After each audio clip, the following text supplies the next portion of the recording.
Hi everyone, welcome to today's video.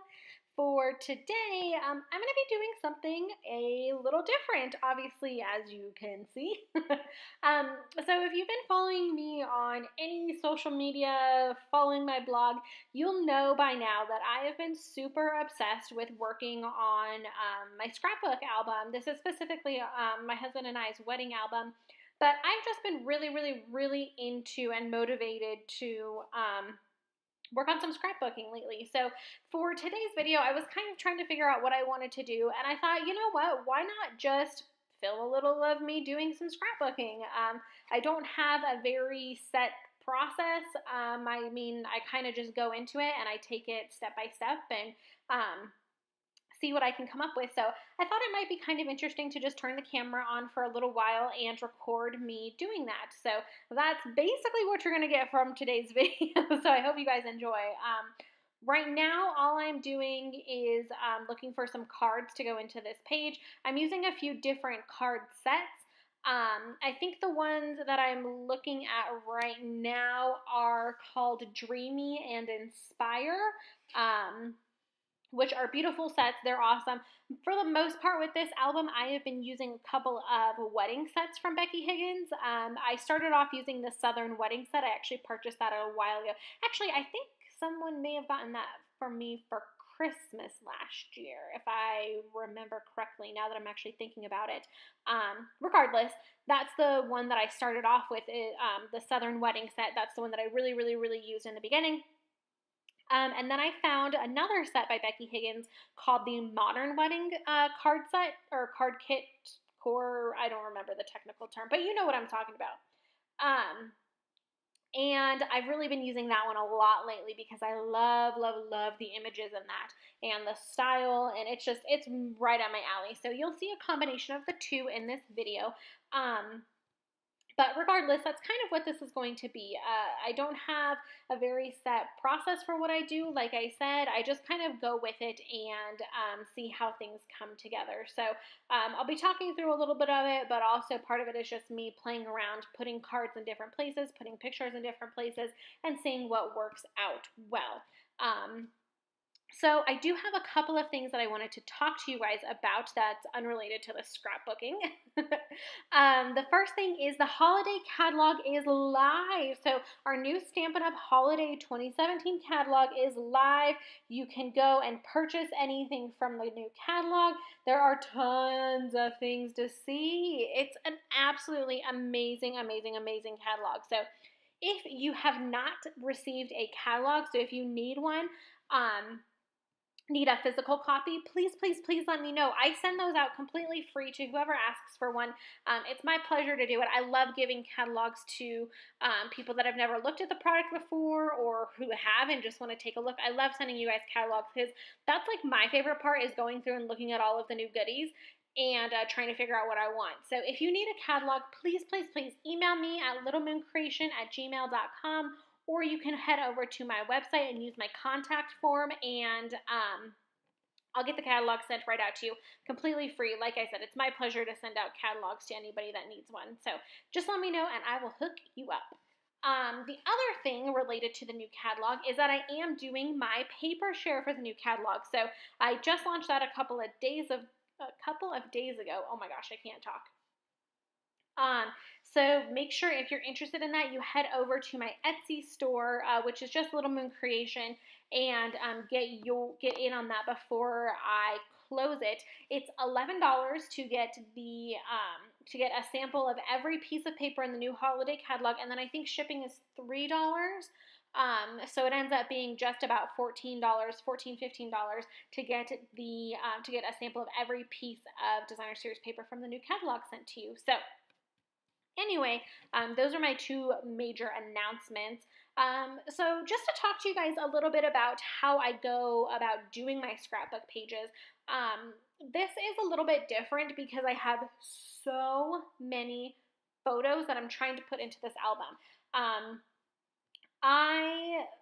We spent quite a bit of money on our photographer because I wanted photos that were going to last forever, that were going to be amazing. And I think that's what most people end up doing. If you've gotten married recently, you know how ridiculous ridiculously expensive everything is.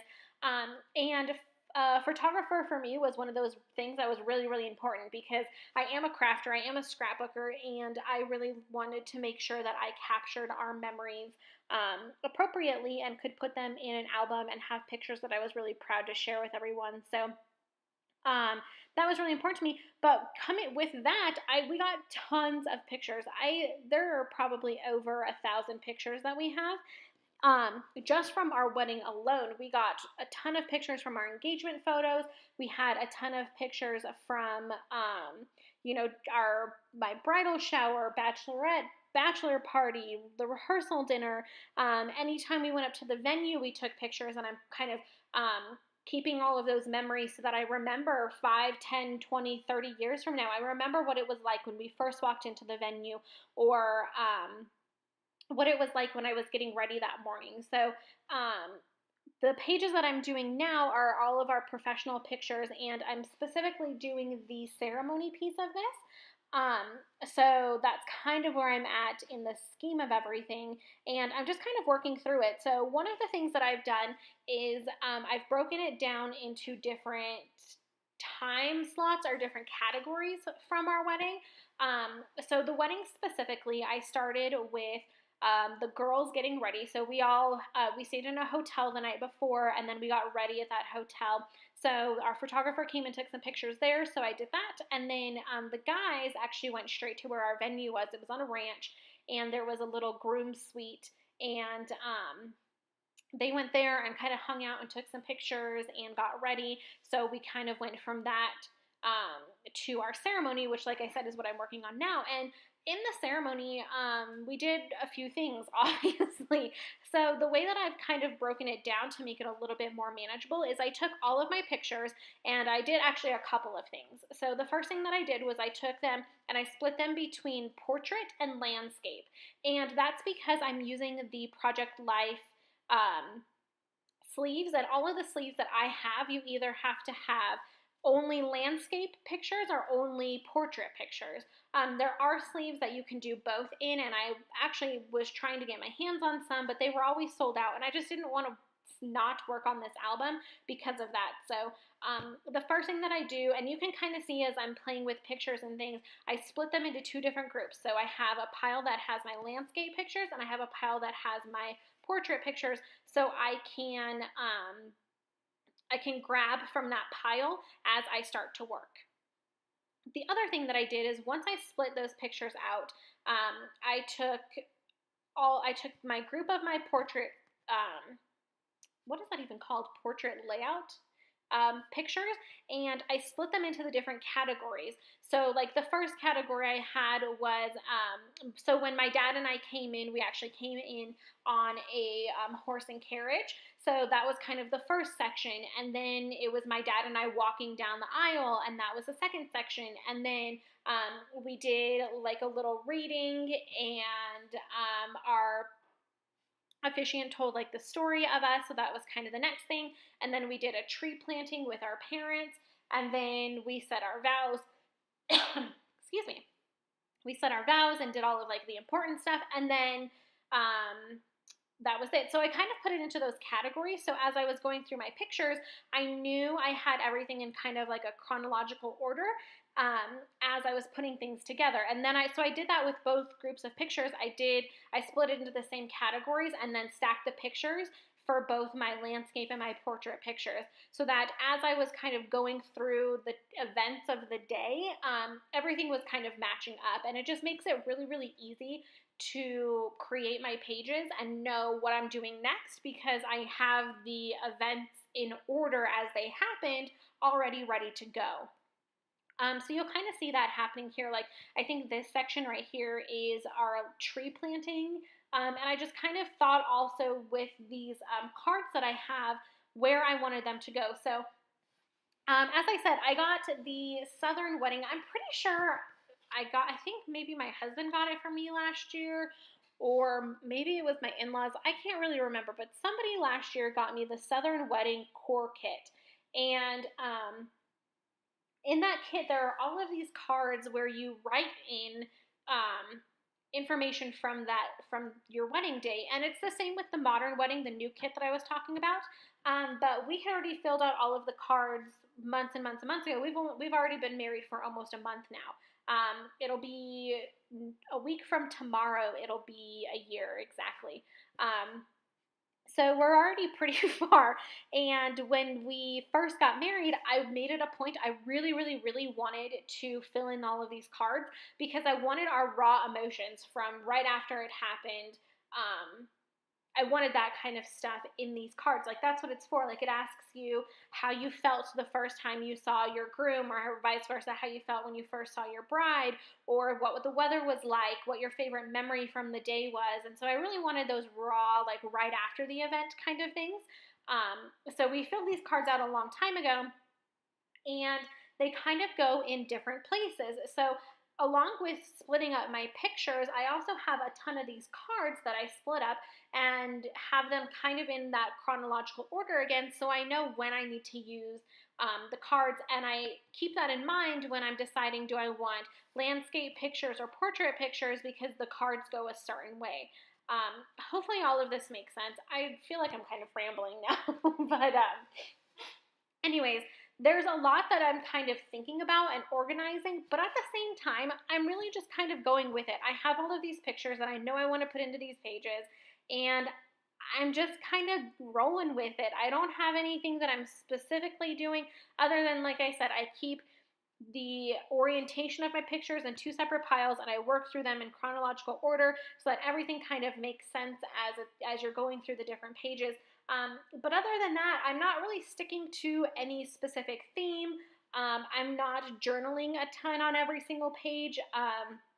The page that I'm working on right now, I did go ahead and do a little bit of journaling on. The picture that's in the bottom right-hand corner is actually a picture of my friend who sang at our wedding. So when we did our little, people do like unity ceremonies.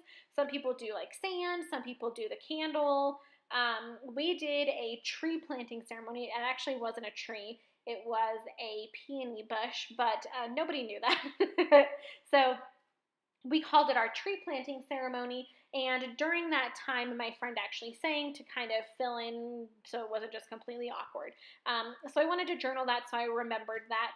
And you'll actually see, I forgot about it in the beginning, and then I went back and did it. Right now, I'm kind of rifling through this little bin that I have off to the side of fusible embellishments. So one of the great things about using Project Life pages is they are plastic. So the Project Life team also has created a bunch of these fusible embellishments, is what they're called, and they're basically plastic pieces, and you can use this fuse tool, which you'll see me use here in a second, to add embellishments on top of your pages.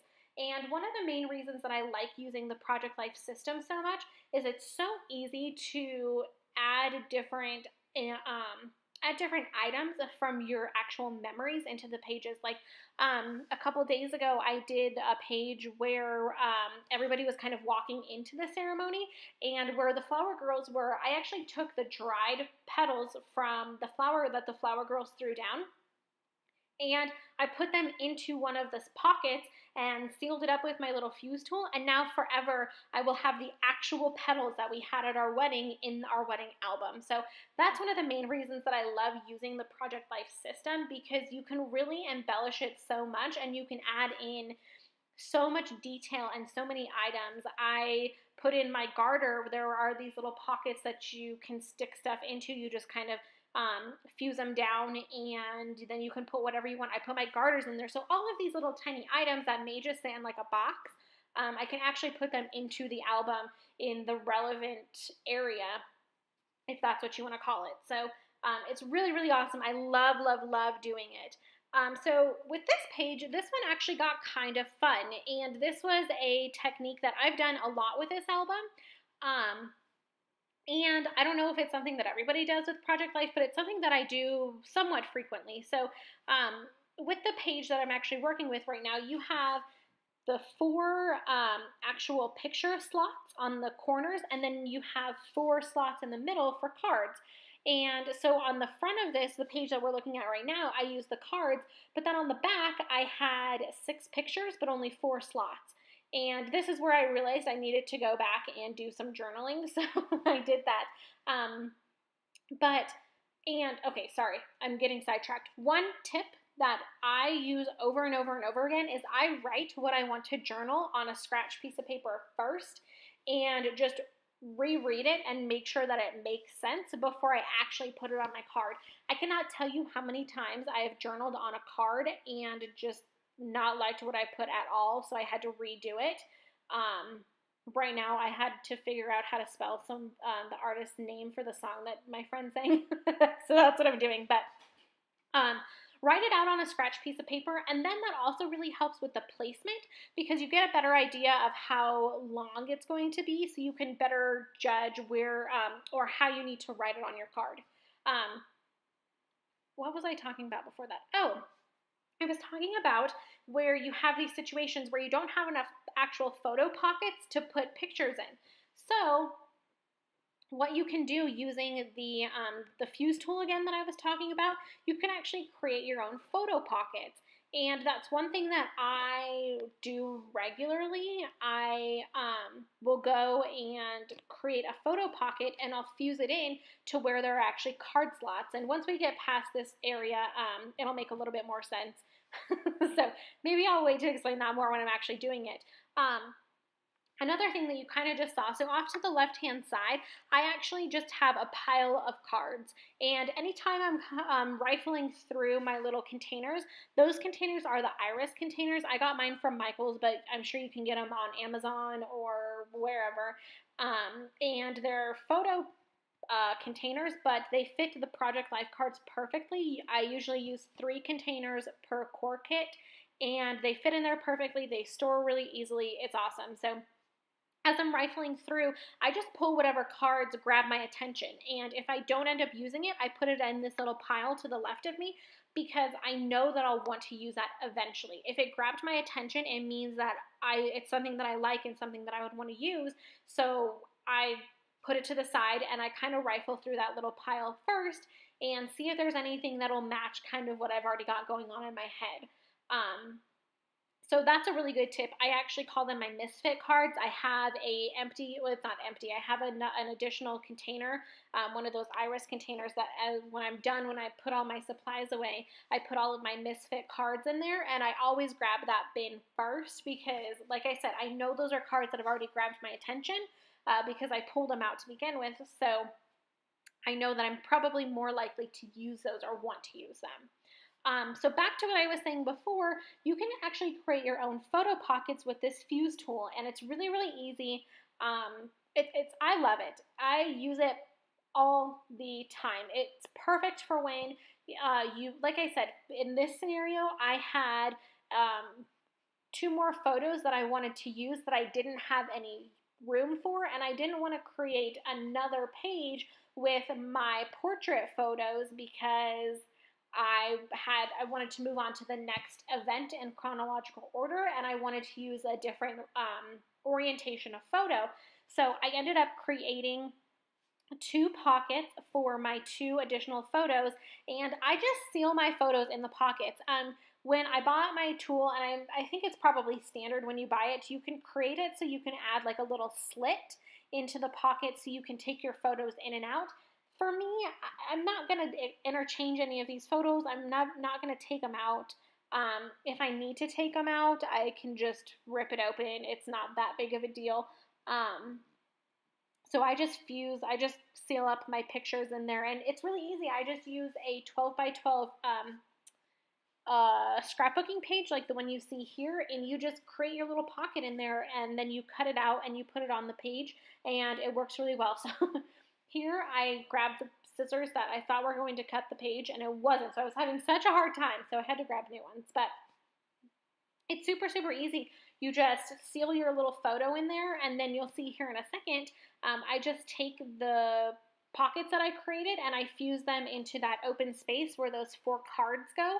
And I have 2 additional photos that I have in my page where I would have just wasted space and put cards in there. So I really, really, really like doing this. It makes using the Project Life system a little bit more versatile because, again, like I was saying, with the fusible embellishments where you can add flowers and hearts and banners and whatever you want to kind of glue down on there, you can make the pages totally customizable as well. You can add pictures where they didn't intend pictures to go, and that kind of stuff. So I really, really, really, really, really love doing this. So you see I have my pictures in my little pockets there, and now I'm just going to take them and actually adhere them onto the page. I just use a couple pieces of washi tape on either side. So I usually adhere them down on the left and the right hand side of the picture, and then I will fuse down the top and bottom first, and then once the top and bottom is fused down, I will go ahead and fuse down the sides. So it's super, super easy to do. It's not hard. It looks probably more time consuming than it really is. It's actually a pretty quick process once you get the hang of it. And it's really not that hard. I was just thinking, like, could it be a little difficult? Was it a little difficult in the beginning? Understanding how the fuse tool works and how much pressure to apply and that kind of stuff can be a little bit of a learning curve because it is a different type of tool. But once you really see how it works and once you use it a few times, it's not that bad. I use it, like I said, all the time. And I've had mine for a while. It's still going strong. Yeah, and I use it over and over and over again. So as you can see, I'm just kind of adhering down those pockets now. And I think this is actually the last page that I made, if I remember correctly. Oh my gosh, I've already been blabbing for 22 minutes. Honestly, I was planning on like just putting some music on for this video and not really talking much because I didn't think I had much to say about the pages, but apparently I do. So I hope you guys have enjoyed my blabbing because I feel like I've been doing a lot of it. Okay. What in the world? Oh, yeah. Oh, one thing that I did also want to note about if you do this technique where you're kind of just putting pictures over where pockets aren't really, where like card pockets are, one thing to note about this, you want to make sure that you have everything else in place before you go to fuse down these pockets. So I made sure that all of my pictures were exactly where I wanted them. All of my cards that are on the other side were exactly where I wanted them because you're fusing down, you're essentially melting these pieces of plastic together, and once you do that, it's pretty much impossible to tear everything apart and still have the page usable once you fuse everything down. So basically, if I wanted to move everything or anything around on this page, I would have to rip it all out and just use a new page, which is fine. But just as like a word to the wise, you want to make sure that everything is in its place when you start to fuse down these two pockets, these two new pockets that I've created. Because like I said, you're essentially what the fuse tool does is it's just a piece of metal essentially, and you plug it in and it heats up, and it's got a little wheel on it, and it melts the plastics together. That's actually exactly what it does. So once that plastic is melted together, it's a little difficult to kind of pull it apart. Like I said, unless you just want to rip the page and use a new one, which you totally can. I've done that. It works perfectly fine. But yeah, so just a little word to the wise. Make sure everything is in its place before you start to fuse down your pockets. Another thing is sometimes it looks like it's fused down. I didn't do it in this video, or with these pages, I should say, but sometimes I take like a little poker tool and I just run it along the seam and see any areas that come up. I think I used just my finger when I was doing this, and it just looked to see if there were any edges that were kind of peeking up and made sure that I went over them again. So now I think I'm just going to show you guys the pages that I did in this video. So nothing super exciting. I just wanted to kind of show you guys everything that I did in the short little bit of time. I hope you guys enjoy this, or if you didn't, you know, I'm sorry, and I'll have another video, a different video next week. But if you enjoyed this, please let me know because I'd love to do it again. Like I said, I'm super motivated to do this right now, so I'll be doing a ton of scrapbooking in the near future. But I hope you guys enjoyed, and I will see you in the next video. Bye!